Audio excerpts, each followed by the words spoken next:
Assalomu alaykum hurmatli YouTube kanalimiz muxlislari. Men sizlar bilan Azamat Safaraliyev, Surxon Sadosi kanalidan kanalimizga obuna bo'lib, qo'ng'iroqcha tugmasini bosib qo'yishni unutmaysiz. Ketdi.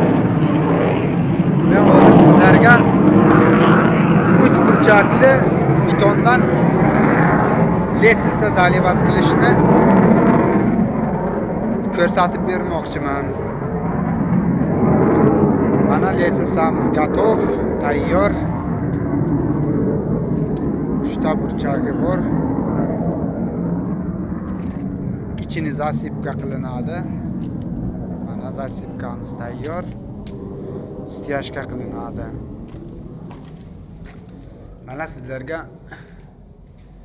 remont kotej ko'rsatmoqchiman noldan, под ключ. Mana ikkinchi etajga chiqadigan lestnitsamizni ham tayyorladik. Shtukaturkalar mana tugadi. Elektrik начали.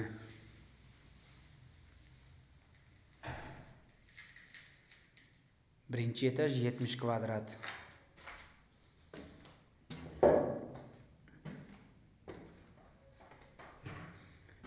Mana ikkinchi etajga ko'tarilamiz.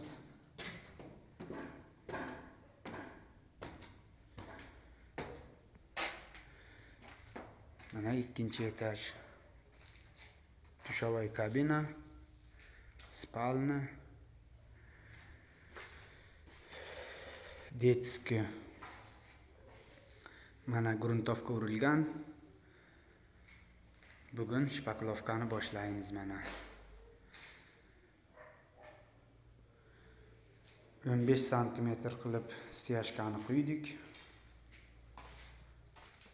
Подмаяк stiyashka, shtukaturka подмаяк.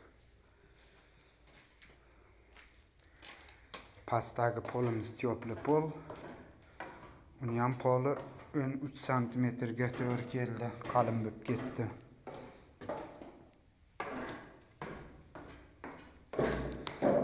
Remontimizni boshlab postupенно yana sizlarga ko'rsatib boraman.